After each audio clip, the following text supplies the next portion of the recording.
Welcome to சுடுதண்ணி. இன்னைக்கு நம்ம வீடியோவில் ரொம்பவே டேஸ்டான ஒரு குழம்பு தான் பார்க்க போகிறோம். குத்தி வெங்காய கறி எப்படி பண்ணுறதுன்னு பார்க்கலாம். இது வேற ஒன்றும் இல்லை, பிரிஞ்சால் கறி தான். ஆனால் ரொம்ப டிஃப்ரெண்ட்டாக ஒரு ஸ்டஃப்டான பிரிஞ்சால் வச்சு நம்ம பண்ண போகிறோம். இதோட இன்க்ரீடியன்ஸை நான் டிஸ்கிரிப்ஷன் பாக்ஸில் கொடுக்குறேன். இப்போ வாங்க சேர்ந்து சமைக்கலாம். ஃபர்ஸ்ட் இதுக்கு ஒரு பேனில் 2 டேபிள் ஸ்பூன் கடலை சேர்த்துக்கலாம்.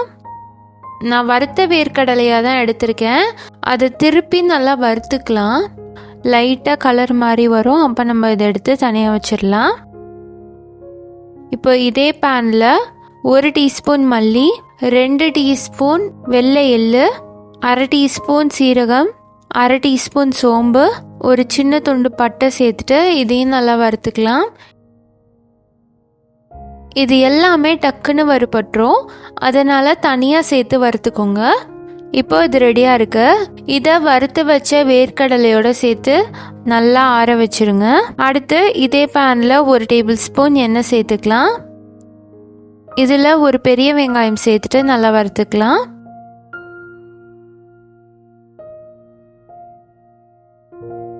வெங்காயம் லைட்டாக வறுப்பாட்டதுக்கு அப்புறமா இதில் 4-5 பல் பூண்டு, 1 இன்ச் அளவு இஞ்சி சேர்த்துக்கலாம். அதோட ஒரு பச்சை மிளகாய் சேர்த்துட்டு நல்லா வறுத்து விட்டுருங்க.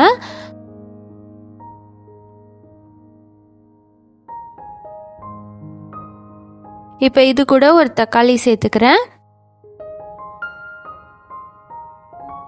எல்லாத்தையும் சேர்த்துட்டு நல்லா சாஃப்டாக வதக்கி எடுத்துக்கலாம்.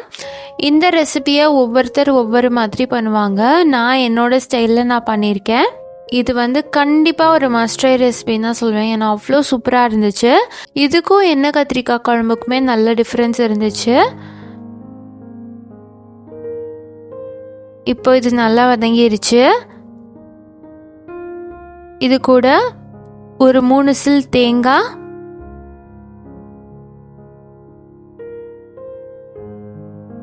அதோட 1/2 டீஸ்பூன் கல்லுப்பு சேர்த்துட்டு நல்லா மிக்ஸ் பண்ணிக்கலாம். இப்போ இது நல்லா சாஃப்டாக ரெடியாக இருக்குது. இது நல்லா ஆற வச்சுருங்க. ஆறினதுக்கப்புறமா நம்ம அரைச்சிக்கலாம். இது இருக்கட்டும். அதுக்குள்ளே நம்ம கடலையை அரைச்சிக்கலாம். இதில் எண்ணெய் இருக்கிறதுனால கொஞ்சம் மாய்ஸ்டாக வந்திருக்கும். அது ஸ்டஃபிங்க்கு ரொம்ப நல்லாயிருக்கும். இப்போது கத்திரிக்காயை இந்த மாதிரி நாலாக கட் பண்ணிவிட்டு இதுக்குள்ளே நம்ம ஸ்டஃப் பண்ணிக்கலாம். எல்லாத்தையும் எண்ணெயில் சேர்த்து நம்ம வறுக்க போகிறோம். எல்லா கத்திரிக்காயிலையும் இந்த மாதிரி ஸ்டஃப் பண்ணிட்டு இந்த எண்ணெயில் சேர்த்துக்கோங்க. இதை ஸ்லோ ஃப்ளேமில் வச்சுட்டு 2 சைடும் திருப்பி போட்டு நல்லா வறுத்து எடுத்துக்கலாம்.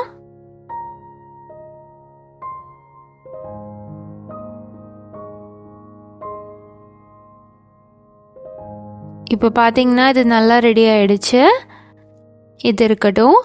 அடுத்து ஒரு கடாயில் 1 டேபிள் ஸ்பூன் எண்ணெய் சேர்த்துக்கலாம். இதில் நம்ம வதக்கி வச்சிருக்க வெங்காயம் தக்காளியை நல்லா அரைச்சிட்டு இதில் சேர்த்துக்கலாம்.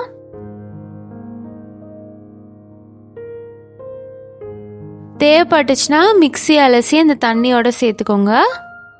இப்போ இது கூட 1 டீஸ்பூன் மிளகாய் தூள் சேர்த்துட்டு நல்லா மிக்ஸ் பண்ணி எடுத்துக்கலாம்.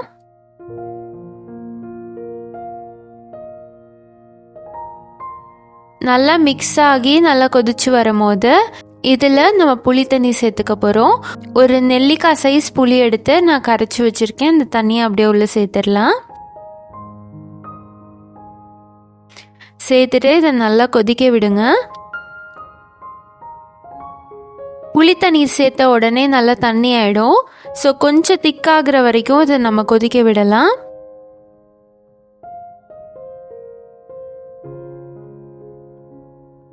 இப்போ பார்த்தீங்கன்னா கொஞ்சம் திக்காய் வந்திருக்கு.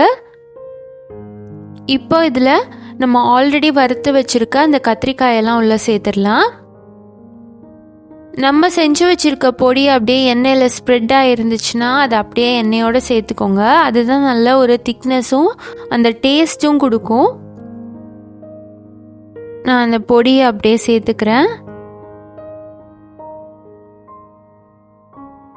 அதனால தான் நம்ம நிறைய எண்ணெய் ஊற்றி வறுக்கல, லைட்டாக தான் ஃப்ரை பண்ணியிருக்கோம். ஸோ உங்களுக்கு எண்ணெயை அப்படியே உள்ளே சேர்த்துக்கிறதுக்கு ஈஸியாக இருக்கும். இதை நல்லா கொதிக்க விட்டுருங்க. இப்போ பார்த்தீங்கன்னா நல்ல கலர் மாதிரி வந்துருச்சு. செம்மையாக கொதிச்சு திக்காக ரெடி ஆகிடுச்சு. அவ்வளோதான். இதில் ஒரு கொத்து கருவேப்பிலை சேர்த்துட்டு நல்லா மிக்ஸ் பண்ணி விட்டுடலாம்.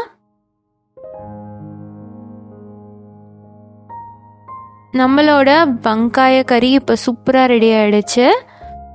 பார்க்குறதுக்கே எச்சி விடுற மாதிரி நல்லா திக்காகவும் கலர் எவ்வளோ அப்பிடைசிங்காக இருக்குது பாருங்கள். இதில் எந்த ஒரு கலருமே நான் ஆட் பண்ணல, வெறும் மிளகாத்தூள் மட்டும்தான் சேர்த்துருக்கேன். நல்லா கொதித்து வரும்போது அந்த ஃப்ளேவரும் கலரும் உங்களுக்கு ஆட்டோமேட்டிக்காக வந்துடும். இந்த சூப்பர் டேஸ்டான ரெசிபியை நீங்களும் ட்ரை பண்ணி பார்த்துட்டு எப்படி இருந்துச்சுன்னு சொல்லி கமெண்ட்டில் சொல்லுங்கள். இந்த வீடியோ உங்களுக்கு பிடிச்சிருந்தா லைக் பண்ணுங்கள், சுடு தண்ணி சேனலை சப்ஸ்கிரைப் பண்ணுங்கள். தேங்க்யூ.